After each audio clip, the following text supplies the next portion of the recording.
trees in BC, trees along the north coast of North America, you know, starting from San Francisco probably. I don't know what, north of there a bit.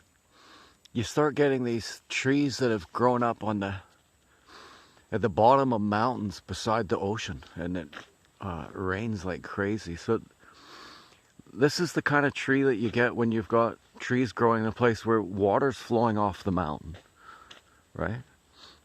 In creeks and stuff, just seeping down through the dirt. So the water's coming down off the mountain onto these trees. Yeah, that's how else could you get that much moss on it, right? And what I'm saying is just obviously true. The water comes down off the mountains, and then it just rains a ton. And it's pretty cold up here most of the time. Except for in the summer, it gets really, really super hot for just a little while. This is only my second time here. Yeah, as far as I'm concerned, this is the best place in the world for trees. And that's just, I've been to a few different places, and that's my opinion. And it's just an opinion anyway, and it's just, you know, whatever. But the thing is, it's not my opinion, it's just how I feel. It's an aesthetic thing, you know. But, and this is a big caveat, that doesn't mean there aren't other beautiful forests, in my opinion, right? Because I spent more of the later sort of half of my life in more tropical forests, and they've got their charms, no question about that. Absolutely no question about that. But they're not comfortable. Like here, I'm standing on snow, and my hands are getting cold. A Vietnam vet tells the story of being arrested in front of the Parliament building, and he said that he explained to the officers that he had a bad back and that he was a war vet. He was wearing his medals. He's a war vet with medals and with significant injuries, right? Just think of this through. He's got significant injuries, and he's told them, you know, don't hurt me, please. So I don't think he's in a position to tell them anything, but he just informed them that he was hurt. And he said that he was pushed to the ground, kicked several times, and punched in the face 4 times. Then he was handcuffed in the middle of winter with no gloves on. He was handcuffed in the middle of winter with no gloves on. And what was he told to do? I think that he had to sit. He wanted to stand, or anyway, he had to maintain one position, and that can be really bad for your back. If you've got a bad back, you need to be able to move that back, whatever you want to do, whatever feels there's less pain, you need to do that. For me, it's making these videos. That's actually sort of true. It's just good for because I have competing back problems. One's a disc that's healing, and the other one's sciatica that's getting worse. And the sciatica just responds well to tremendous amounts of walking. So it just that just works obviously for my channel. Yep. And then so he was outside with no gloves on for 2 hours. And then they were all put in a van and taken to some kind of remote area of Ottawa where there was a public service building or something like that. They wouldn't even let them use this telephone. So he shows up at a government building, Public Works or something. Fucking Public Works wouldn't let them use the phone. They'd been out in the cold, but most of them had no gloves on for like 2 hours. That's serious. That is really serious. He's been punched and kicked, handcuffed for 2 hours with no gloves on? Come on.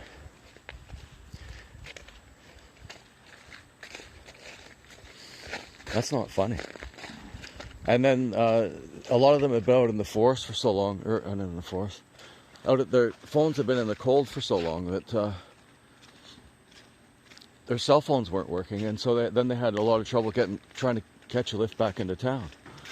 Because their cell phones weren't working. There'd be a lot of people who would have come pick them up, but they didn't know where they were.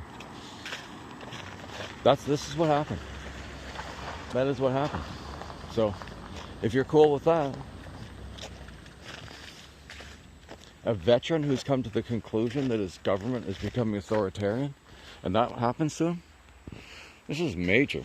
This is a major event. This is the most major event in Canadian history that I've experienced. No question about it. Because the most important history of any country is its success or failure in combating authoritarianism. Authoritarianism is bad. And that's what we claim this government is authoritarian. And that's a big part of the reason why we protest against them. And so you do that, invest money to get there, to stay there, and that happens to you. And the other thing is that protest was never illegal. It was never illegal. Not even after the Emergencies Act. That's what Brian Wilson says. It certainly wasn't illegal before. You know, that's just another lie they say. They kept talking about the illegal process, the illegal process. It wasn't illegal when it happened. It was not illegal. You have a right to peaceful protest, and that was a peaceful protest, mostly. There were dumb fucks there that I hate more than you do because they don't make you look bad. They make me look bad. I don't like them. They've got to be told to mind their manners or fuck off. You're not part of this group. And actually, that's what happened anyway. Tamara Leach and Brian Wilson, and I've forgotten the other people's names, but I've listened to the main organizers, and they always said, yeah, those yahoos, you know, were asked to leave and things like that. No, they weren't. But like, Pat King did get it started. That's the problem. Pat King did it, and he just said he's just a bully. He's a great big fat guy that just yells his head off all the time, which is kind of funny, you know. It's kind of amazing to watch or something, but you don't want to be around it, and you certainly don't want to be doing some social movement with somebody that's like that. It's a big fat loud bully, and saying stupid shit too. Like he said,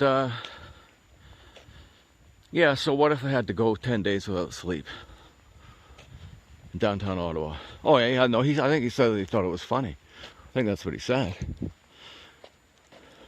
That's not funny, you idiot. You're the one that makes this look bad. Like, honestly.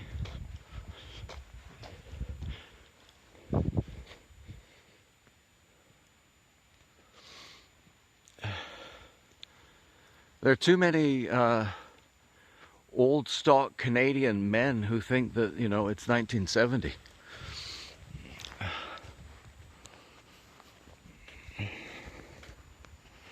I don't know what I mean by that, but oh, they're just assholes, man. That's all. Like, this is serious, really serious business. Fighting authoritarianism is really serious business, and you don't want the wrong people involved. And the ones that do say shitty things and all that, they don't belong there.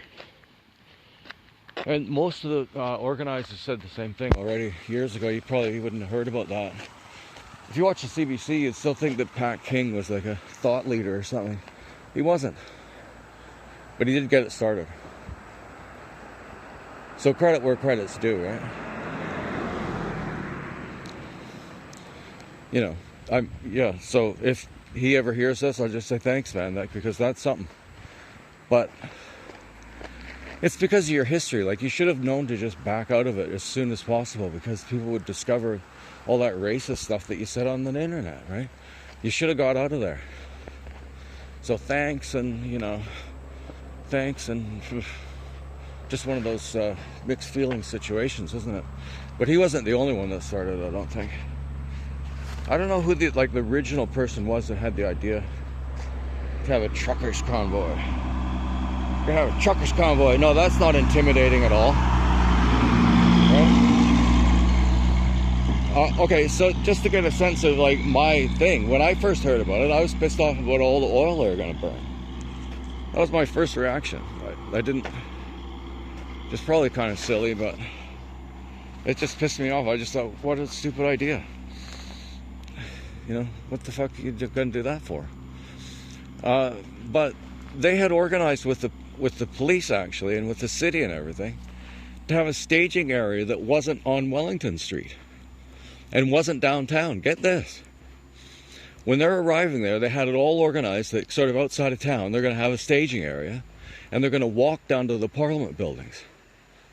They had it all set up with porta potties and all this stuff, all the logistics. The logistics teams and the legal teams and the media relations teams, it's just incredible how quickly they threw out that, they created that organization, right?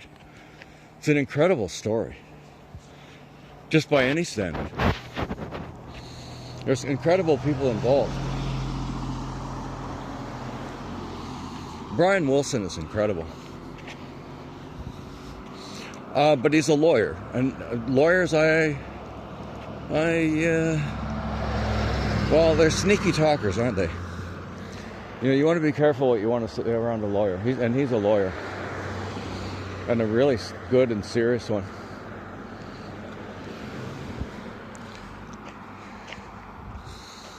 I don't agree with everything he says, obviously. You don't have to agree with everything anybody says to you.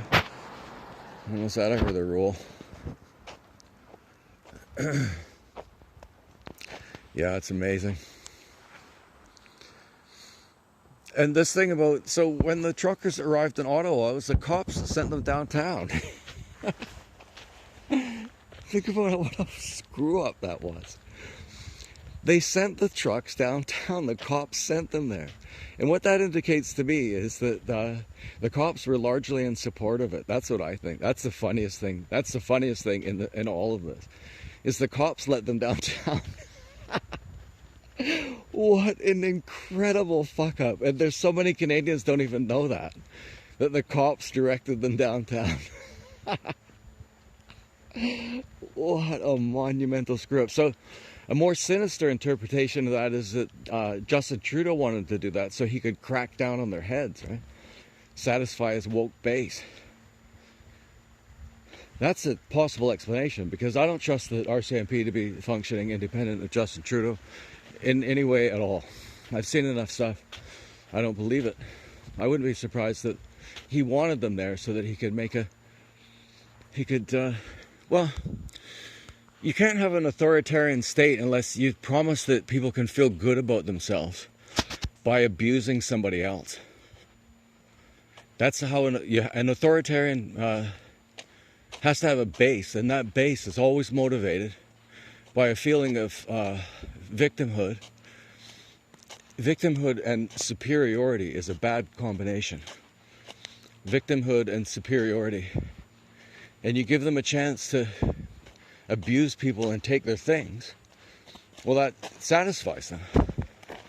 Authoritarian things, they always divide first. You have to divide first. And that's what they've been trying to do. Yeah, so that fuck up was his. I entirely believe that, because he doesn't do anything but fuck up ever, does he? I mean, I saw him on television the other day, and he was speaking to world leaders as if they were children. You know, that Christy Freeland has that condescending voice as well, right? You feel like he thinks that you're a delicate child that needs to be spoken softly to. Honestly, just listen to him. And he's talking about all the threats to democracy all over the world and everything. And everybody knows, Justin, that a lot of the world thinks you are an authoritarian wannabe. And you've actually done a lot of authoritarian things already. A lot. So, yeah, there he is delivering this speech about democracy. You know, pretty much everything he violated, he celebrated in the speech. And the sickly sweet. And like, he knows that he's being cute too, right? Okay, you know what he's like? What he's like? I know this. He's like a guy that gets in the habit of talking really sweetly to women that are younger than himself.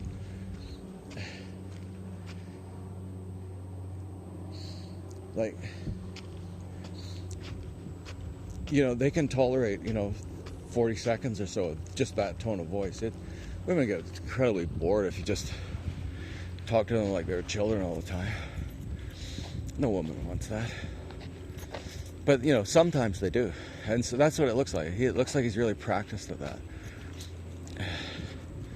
But I bet he speaks in that tone of voice as much to men as he does women. Yeah, why doesn't he just come out with that? He's the great fighter against homophobes and all that, right? Well, he's gay. He's obviously gay. He's obviously gay. Because, like, you see him in meetings and things, and when he gets really excited is when he meets handsome men. Like this, but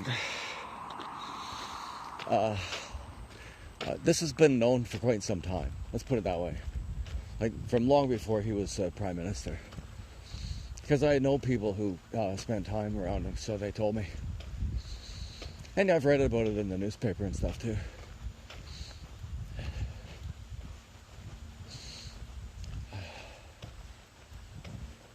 I don't think anybody I knew actually had a romantic interlude with Justin Trudeau. I'm not saying that. All I'm saying is that they knew people that did. I'm saying that. So, anyways. So, like, why doesn't he just come out and say it then? Really? Like, if you're bisexual or whatever he is, he's more turned on by men than by women. Just watch him. Watch him when he goes to the way he wants to, you know, he's so happy to see him, and he thought of physical handshaking and look deep in your eyes and all that shit, right? Big hug. Two hot guys, yeah. That's like, they're doing like that, right? Doing it all the time.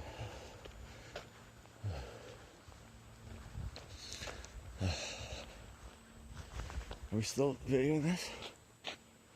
Yeah. So we're headed over to Belcara Park now. Glad to be back on the road. The trail was a bit spooky. I'll admit, the trail was a bit spooky. I wouldn't want to be in there right now.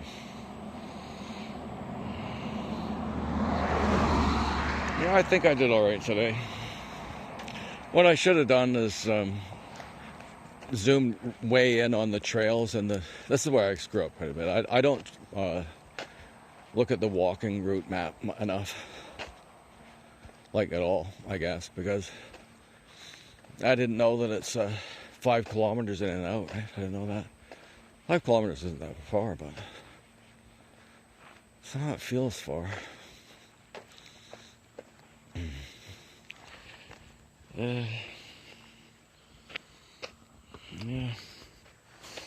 Yeah, the Emergencies Act, if you're not paying attention to that, you're missing the most extraordinary, in my opinion, most extraordinary moment in Canadian history ever.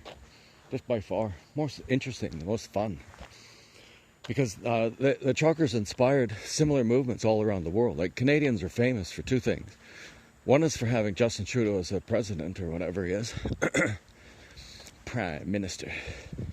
He's a prime minister. Really, he's like a beefcake. Right? So, yeah. But we also have the trucker convoy that was just such a glorious screw you, right? The trucks are just intimidating right off the bat, so you want to be really careful with that. And the truckers were going to set the trucks up outside of town. Like, I guess they maybe understood that. And then the police sent them down there. Fuck. And another thing is that the police stopped them from leaving. They had already made an agreement to leave and were leaving, and the cops blocked them in. I don't know how many, but that did happen. Listen to it again. They wanted to leave, and the cops wouldn't let them. They had made an agreement. We're starting to pull out. So right at the very beginning, this is the most generous thing they could do, is to start to leave, and the cops prevented it. Come on, man. Like, seriously though, how bad can it get? How bad can it get? The mess that guy's made of this country. Holy shit. We're going into a recession, but fantastic inflation. And what that does is it puts a real pressure on working class people. They're the ones that get stung in that situation. Let's face it. He's created this situation because he spent too much during the pandemic. That did two things. One is it caused inflation, and two, our interest on those debts have gone up. So that's a substantial amount of money in interest we owe on those debts. Should wake up to that. The inflation went up, and the interest rate went up. That means that debt, I looked at the numbers and it was staggering.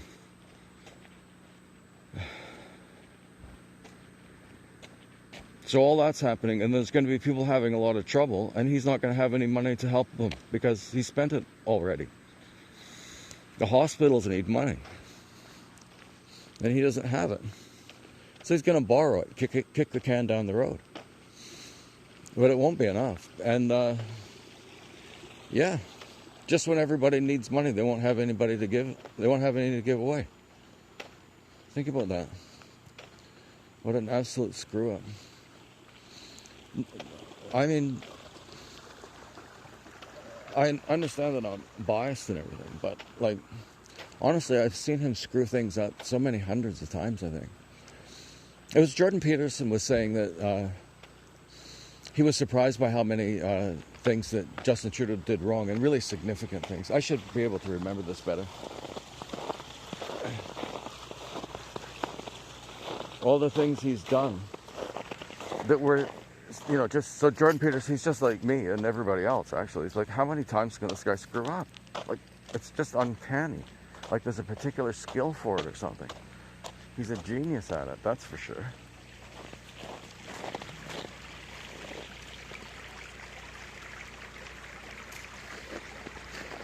Anyway, he said that, you know, in traditional Canadian politics, the way it would work is that he said, you know, I've been surprised for 3 years how often he can do really serious things wrong and get away with it. And then he was just surprised because, you know, in 1 week he'd done 3 things that should bring down a government. The kinds of things, I don't have a good memory, but I remember the gist of things. He said he saw him do it 3 times in 1 week. 3 times in 1 week, things that, you know, could quite arguably bring down government, and that probably did in the past. 3 in 1 week.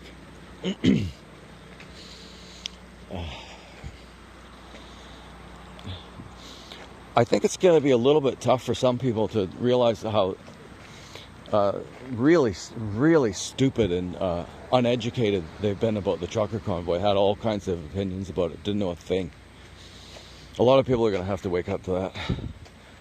And okay, I'll tell you, like, if that happens, because I've made mistakes, like I've been that wrong about things. Let's just put it that way. Like, nobody really likes it.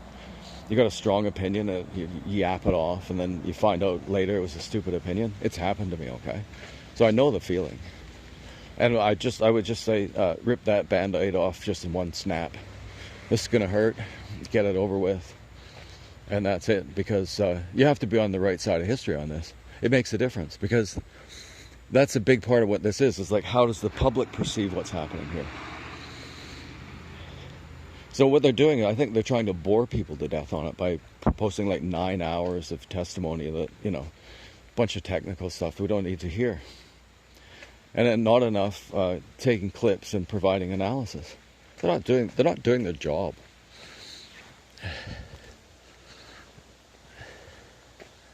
Really, it couldn't get much more basic than that, could it? You got 9 hours of testimony. So what you do is you pick out the salient points, try to be unbiased, which, you know, they have a couple of times, like Tamara Leach testimony. Yeah, no, I gotta take that back. I don't like to criticize where it's not due. Look at this, how steep that road is up that hill. Look at this. Look at how steep that road is. Wow. Yeah, no, the CDV has provided some pretty unbiased coverage. Just in the sense that they covered the thing at all. Like Tamara Leach testimony. They could probably, guess they couldn't avoid doing that. They had to do that, but yeah. But there's been some good stuff on, and the tone of it seems to be coming down a bit. You don't see so many so-called, you know, scare quotes, freedom convoy. How many times? I'd like to see how many times that's been written down. So this is the trail that I took in there. How many times have they written so-called freedom convoy in scare quotes? How many times was that printed and published? I bet I bet it's in the billions. When you think about how many times it's been copied. Canadian news just gets copied and people read about Canada from the CBC and like that. Can you imagine that? The way they shit on us? The way they make us look like fools and crazy idiots? Who would put up with this?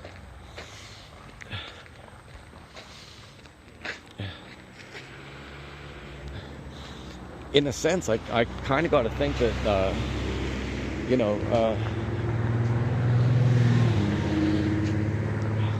like, I'm just being serious. Maybe it's a result of lowering testosterone levels. Like, there's situations like this where, the sort of aggressive male thing, which is okay. There's the 182 to Belcata. Could straighten things out. Like, I guess the trucker convoy, I don't know how that makes you masculine to just drive a big truck, but when you're not pushing it. Some of those guys are a bit big on themselves. Big, fat, loud guys. Yeah, it was aggressive. Of course it felt aggressive to the people in Ottawa, especially since the cops sent them down there. I'm just going to keep talking until I run out here. Yeah, I've been holding this camera in one hand for too long. Now it's frozen. I got to stick it in my pocket.